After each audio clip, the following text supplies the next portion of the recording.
Hey everybody, and welcome back to the Hilltop Pillbox in Abbotsford, British Columbia, Canada. And just a quick channel update, and we're going to go over a couple of things here that some people have been asking questions about, and I just want to make sure that we take care of that before we get going too far. Sorry, it's been a little while here. It's been about a week and a bit since I've updated the channel. Hey, it's summer. I'm a teacher. Do the math. Well, or don't do the math because it's summer holidays, but just been taking some time, family time and whatnot, but we're going to hopefully be able to get some more things up here for you guys here who are wanting to know more about historic board gaming 1936.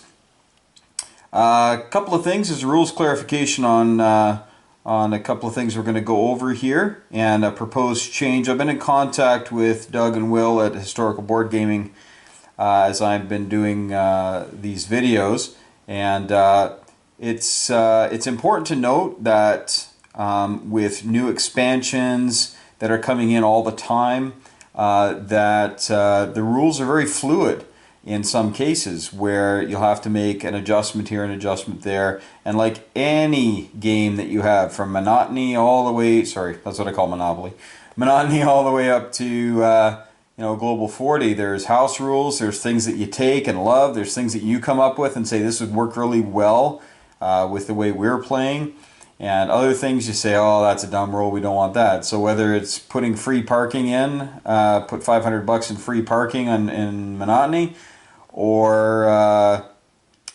adding some technologies to Axis and Allies, there's lots of things that can happen. Just make sure you don't break the game, and I guess we're trusting that everybody who tries these things, you keep what the game had in mind. And 1936 is a wonderful balance of historical accuracy as well as playability. And you don't want to mess around with either of those too much. And with all the expansions coming up, I can't speak about all of them right now because they're not out yet, but there's going to be some great things going on that allow you to take part in a lot of the big historical events that happened, and you can help shape what the 20th century could have looked like. And it's pretty exciting stuff. So just know that Doug and Will are working hard to get that information out there to everybody, and then I will try to pass it on here, and there's other places that you can check it out too. I know they're going to be putting it on their website as well. But here we go. We're going to talk about something that's a lot of fun that I think they've done a great job with here. It's the strategic bombing raids. And so I've got one set up here. The Japanese coming to bomb poor Calcutta. And it's pretty simple once you get doing it a bit. The big thing you got to remember in this game is the fighter. It has a lot of different uses. So you want to get a lot of fighters. So I've populated Calcutta with 5 fighters here, just so we can have some fun. But the Japanese are bringing in 4 fighters, 3 strategic bombers, and then 1. This is a tactical, but we're calling it a medium bomber, just so you can see the different dice rolls. Okay? So Japan then declares we're going into Calcutta. Now in Calcutta, India has 5 fighters and 2 air bases, because as we know, each air base will allow you to scramble up to 3 aircraft. And again, in 36, you can build multiple air bases, you can build multiple ports, you can build multiple shipyards, you can build multiple factories, you can just double down on anything you want to do. That'll allow you, in this case, to scramble more aircraft, but the +1 that an air base gives you doesn't give you like a +2 if you build 2 air bases. So the modifiers to your flight ability does not stack. Okay, so keep that in mind. But if you find that they're bombing your facilities a lot, you might want to build multiple facilities, so he has to spread out the bombers a bit, and then maybe you can answer back. So in this setup here, we have Japan coming in, and they have to declare what they're going to go after before India commits to scrambling. They have to say what they're going to do. So we've got escorts coming in here, okay, leading the way. And the strat bombers are coming in, and we're going to say 1 strat bomber is going to go against that air base. 1 bomber is going to go against that naval port. But he really wants to take out the the factory, so he's going to put 2 planes there. So he'll have 1 fighter guard that strat bomber, 1 fighter guard that, and these 2 fighters guard there. Okay. Then what happens is the defender has to decide where he's going to allocate the defense planes, okay, the fighters intercepting, okay?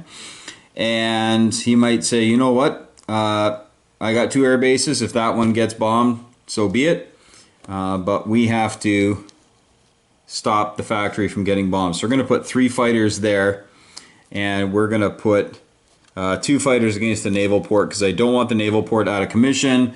You know, maybe he's trying to do Lend-Lease, and he's trying to receive Lend-Lease from America, and he can't receive it if the naval port is damaged. So he's going to try to maybe take care of this. So this is what we got going here. So the interceptors are up there doing their thing, and he scrambled 5 again because he has 2 airfields.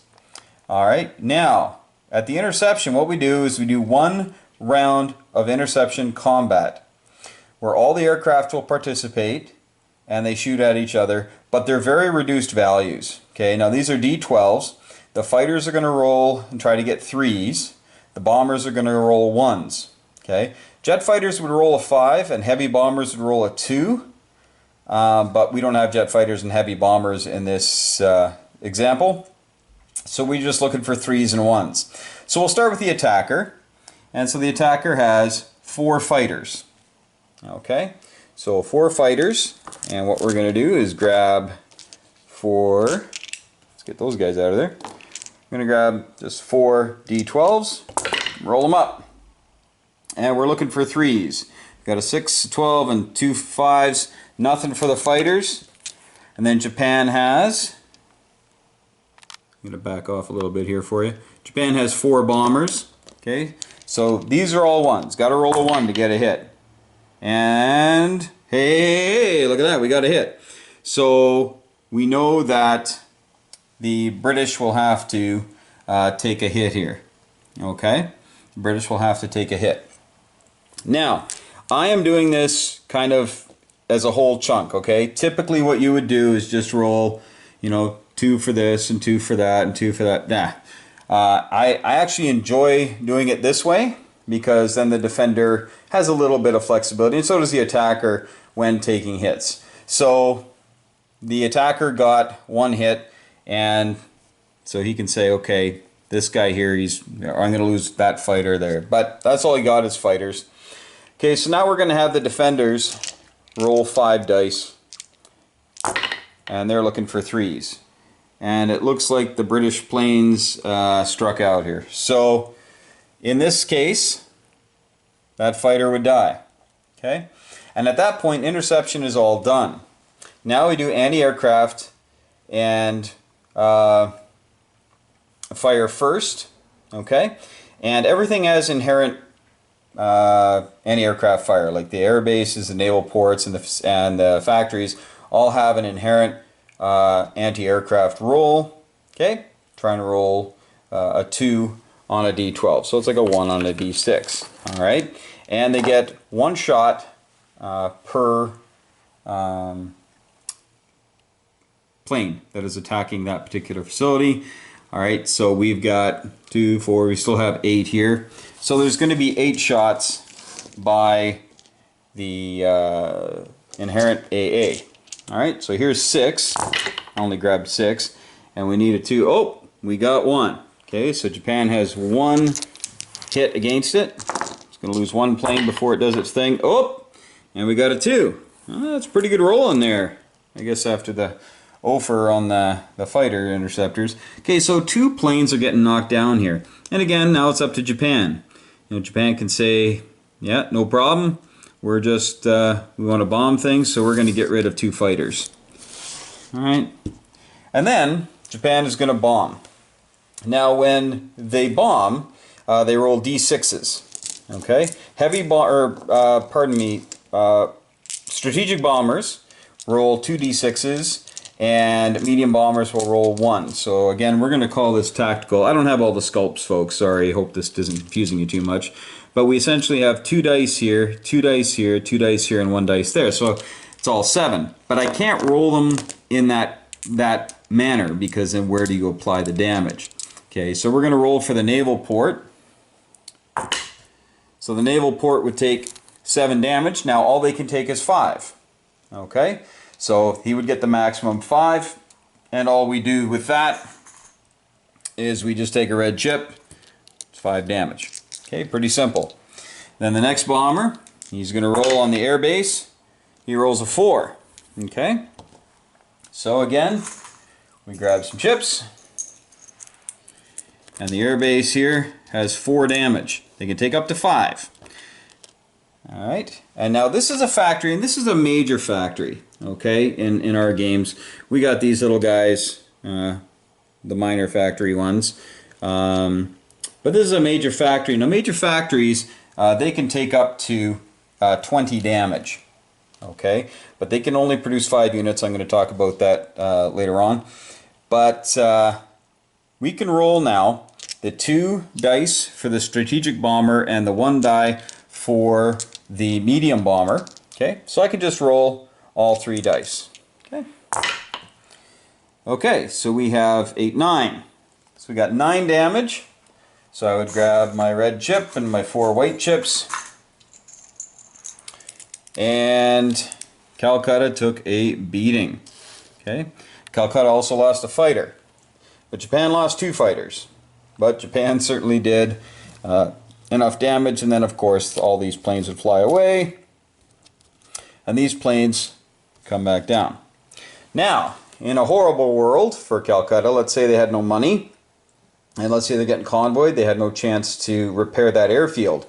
The next time Japan comes back, okay, so let's say Japan turned around the next turn, came back, and Calcutta either didn't have the money or didn't want to spend the money on the airbase. If there's any damage at all on an airbase or a naval port or a shipyard, they're out of commission. Any damage whatsoever. So even if it's just 1, they're out of commission. Okay, so in this case, there's 4. He's definitely out of commission. But we do have 1 airbase here that didn't take any hits at all. So as the Japanese come in, the British could say, you know what, we're going to scramble 3 fighters, because that's how many you can scramble from your air bases. Okay, and you would repeat this rolling. I won't bore you with another round of rolling, but it looks like Japan is really putting a world of hurt on Calcutta here. Okay, so that is strategic bombing, and that is a lot of fun. Well, I guess if you're giving and not receiving. But I really like how this sets up here. So I highly recommend, if you figure that the other guy's building bombers, I highly recommend you build fighters. Fighters roll at a 3. If you get your jet fighter, now you're going to roll at a 5 if you get that technology.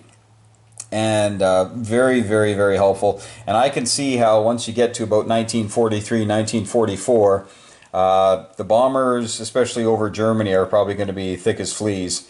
And so Germany might want to work on that jet tech, which they already have a little bit of a head start on. All right. And I'm also going to talk about very quickly that the bombers can also damage railways. Okay, all these nice little lines here that are very important in this game because they allow you to do Lend-Lease. They allow you to have a production facility here, and if you have a shipyard here, you can build capital ships on the coast. Okay, very, very handy things. They can get bombed as well, and then there's a little token that you'd put on there to saying there's bomb damage until it gets repaired. Okay, and it's 1 IPP per damage point, and it's damaged with normal strategic bombing procedure, like whatever we did here you would do, except you're targeting the railways. But again, the fighters can scramble to protect it if there's an airbase in that zone. All right. Carpet bombing is one thing I'm going to talk about very quickly here. Carpet bombing is only optional for the big strat bombers. Okay. Very simply, they say they're going to hit. They're going to be attacking different forces. Okay, so if you have, let's say, these three guys hanging out in Madras, and the Japanese say that we are going to carpet bomb them, these bombers come in, and they can still have interceptors, anti-aircraft fire, okay, things like that, all that sort of thing. But land forces cannot fire back, so they're just flying way out of the range of everything and just kind of bombing the crap out of it, okay? But they can attack the units using carpet bombing. This is kind of a new thing. I mean, yeah, you can always, in any sort of game, any war game, you can fly over the bomber and, you know, bomb infantry if you want, but you might get shot down, so that's why we don't do it. But in this game, you can just go carpet bomb, and if there's no fighters and there's no anti-aircraft, hey, just bomb them, okay? And that includes facilities, though. So if there's an air base, there's an inherent anti-aircraft gun there. If there's a naval port, there's an inherent anti-aircraft gun too. But that's it. You can just go bomb these things. So that's carpet bombing. So in this sense, this carpet bomb happens. A regular bomber is going to roll 3 dice. If you have a heavy bomber, you would roll 5 dice. But we have these 3 heavy bombers coming in. You know what? I'm just going to make this easier because all I got is 6 dice in front of me. So we've got 2 heavy bombers coming in, and they're going to carpet bomb here. All right, they're gonna carpet bomb these guys. There is no air base here, and when you scramble from an air base to an adjacent zone, it has to be a C zone. So these bombers can come in unscathed and just bomb the crap out of these infantry, or they could target the railways. Okay, but here let's say they're targeting the infantry. And so there's no anti-aircraft gun.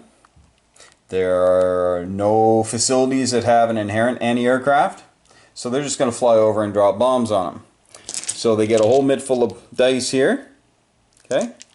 And the thing about carpet bombing, we know how ineffective that is. Thank you, Vietnam. But here we go. This is what they do is they fire, and they need to get a 1 or a 2. And look at that. They got 2 and then a near miss with a 3. So that's 2 hits. So the red caps are gone and there's 1 guy left. Okay. And there you go. You just get 1 run and there you go. And that can be in concert with an amphibious landing, with a land attack, anything else you're doing. So you can say, I'm bringing in these strat bombers, but they're not part of the battle. They're just going to carpet bomb. So again, bombers are quite versatile in this game, and again you can go for the heavy bombers, heavy strategic bombers, the tech for that, and just make it rain. It's 5 dice per bomber. Really neat idea. Highly recommend trying that out. So that is strategic bombing raids and carpet bombing. Post any comments or questions below. Hopefully I was able to be nice and clear for you. Alright, hold on a second. We're going to look at something else right away.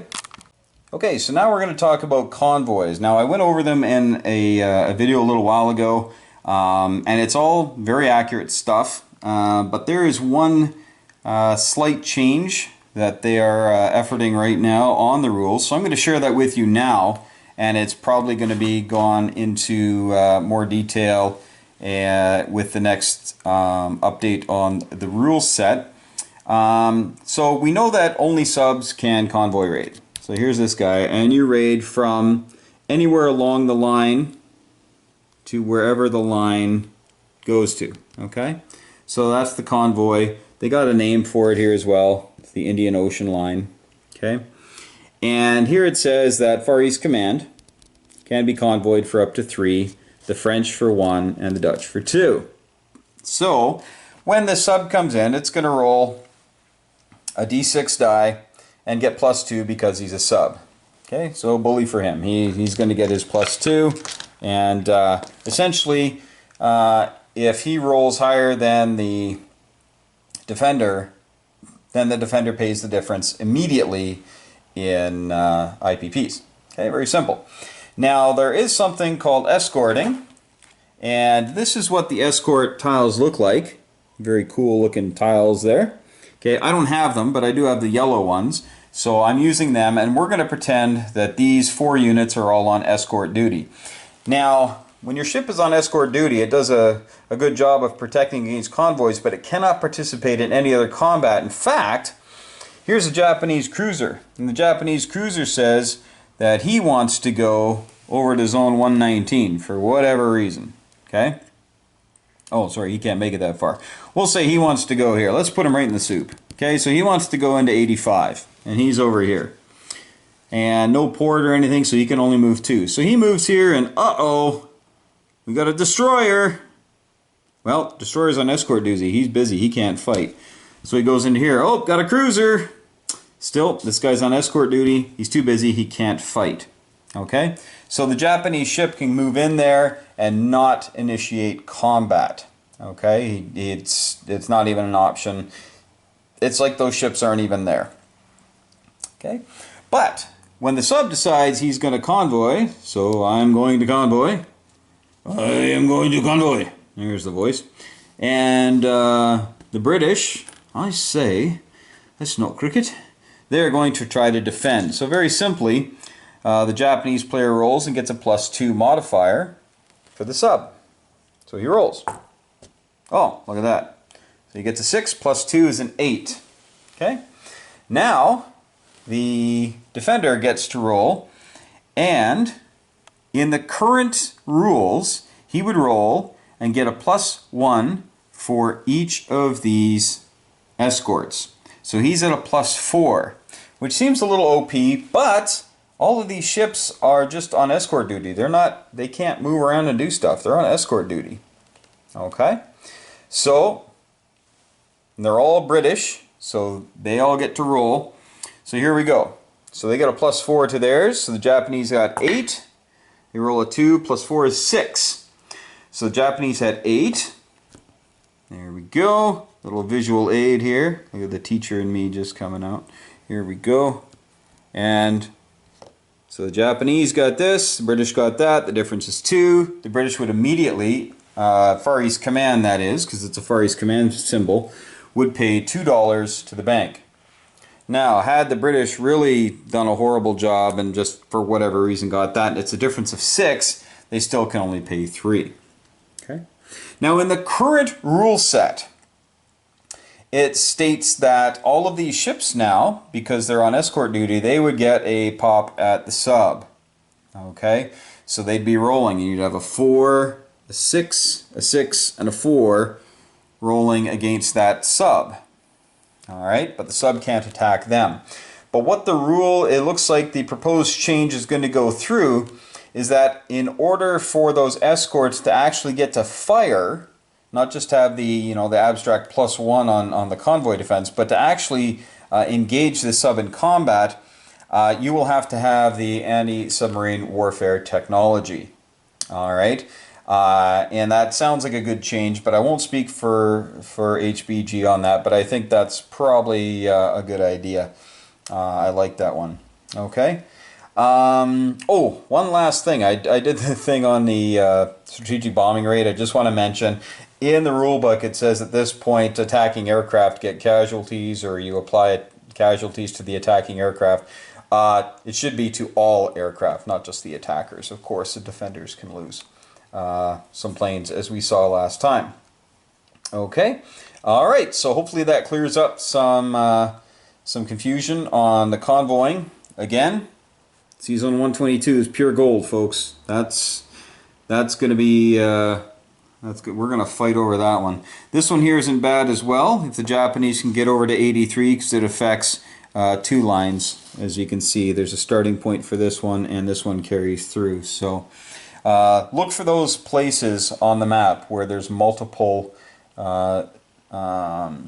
lines of convoy going through, and that's a spicy meatball right there.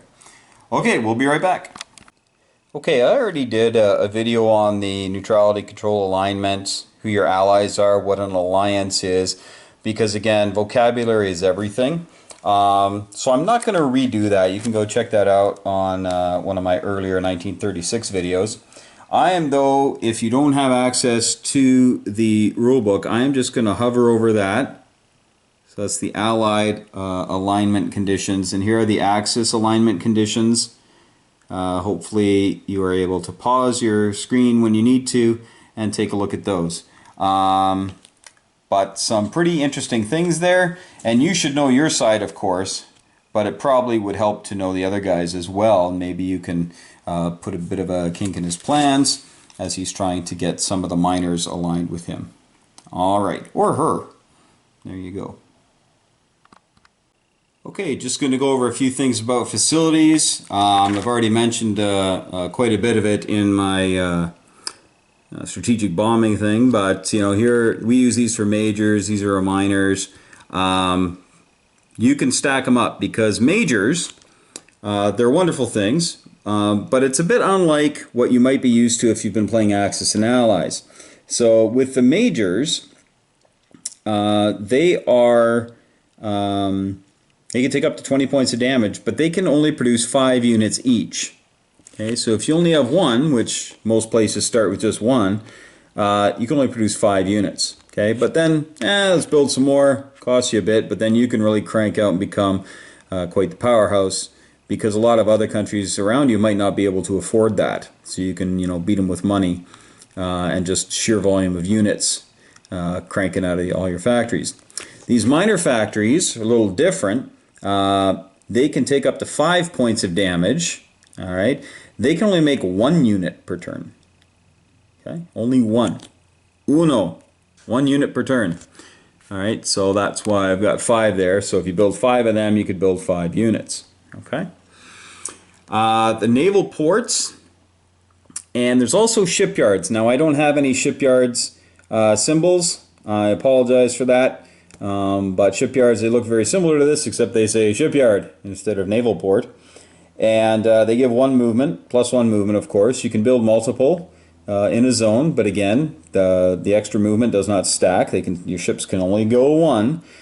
All right, but again, if you are getting bombed a lot, you know, people are coming after you, and you want to ensure that you can still build things, especially with your shipyards. You need shipyards to build and repair capital ships.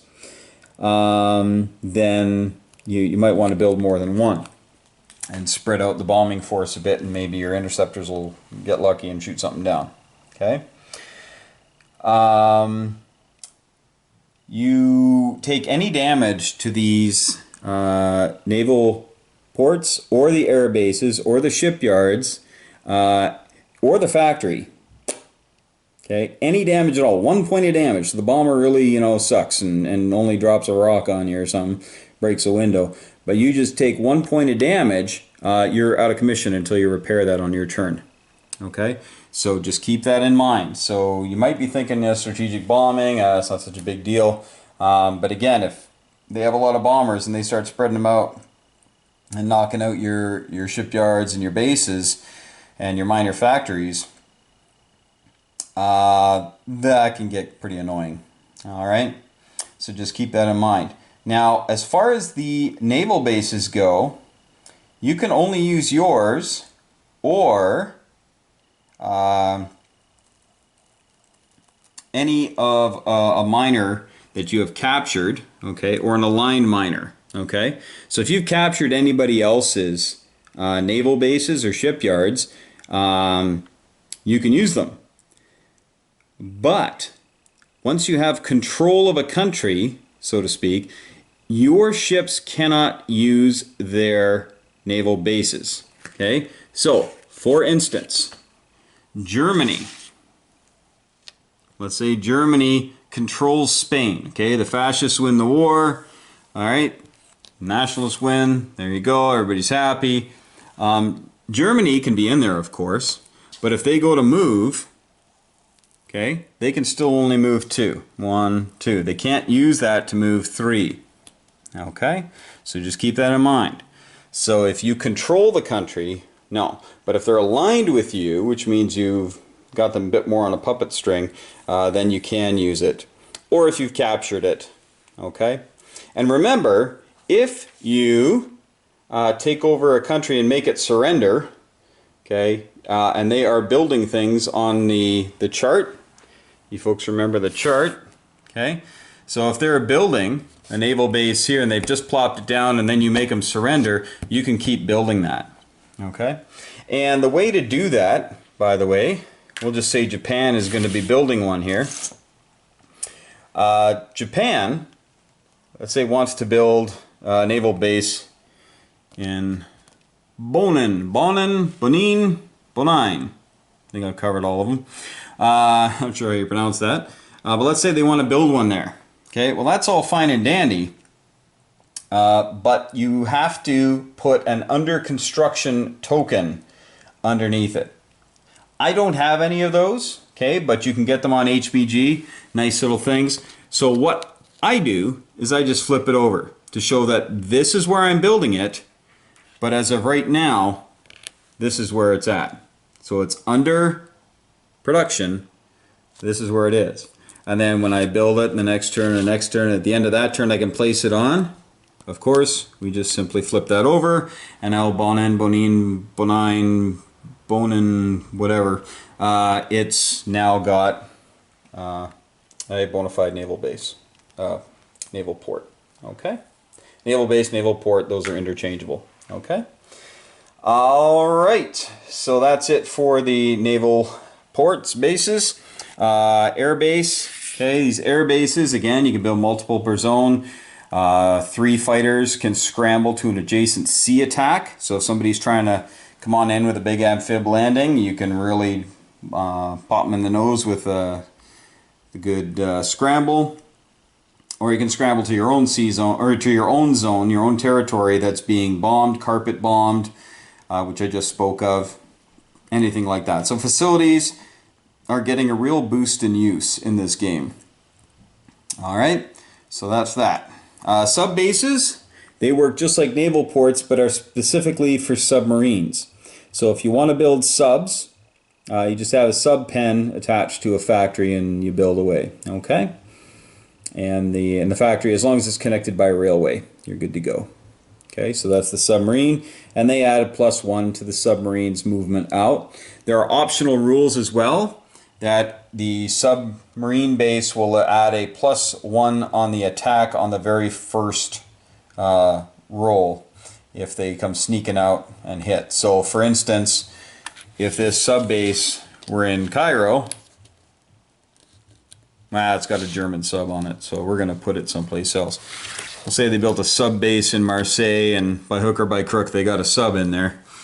And if there were, sorry folks, I did not plan this out very well, but if there were a cruiser in there, the sub could come out and get a +1 to its attack. Okay, so instead of rolling a 4, it could roll a 5. All right, but that's optional rule.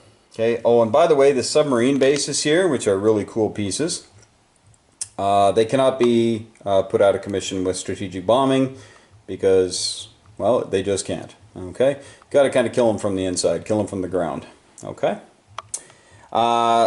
Lastly, here we've got our defenses. These bunkers help out the infantry. I've already spoken at some length about them, some of my other videos, but they really help shore up your defenses. The coastal gun, though, bit of a new thing. The coastal gun actually fires 3 times at ships. Okay, so it's kind of like an anti-aircraft gun that way. You get 3 shots, and it will take a shot at the oncoming boats. And yeah, you want to have some of those if you figure there's an amphib landing coming. So if you got one of those and you've got a couple of air bases, might dissuade someone from coming over and making your day miserable. Okay. And I think I'm going to retract what I said about the submarine pens. I didn't mean to say that they can't be bombed. Okay, I guess they can be, but they can't be blockaded. Now, I talked about blockaded in another video, so I apologize for that. I'll hopefully put in a closed caption or something that straightens that out. But you can bomb these and put them out of commission. They can take up to 5 damage again. And again, once they have 1 damage, their little special things they do, in this case the +1 movement for subs, is null and void until you repair it. Okay? Hopefully that's clear for everybody. My battery looks like it's running low here, so I'm going to get going. But thanks so much for watching, and we will come back in short order here and put up some more informative stuff about 1936. I know you guys want to see this map populated and little plastic pieces dying and whatnot, and we'll get to that just as soon as we can. All right, hope your summer's going great. Take care. Have just a wonderful day, and may the dice be with you.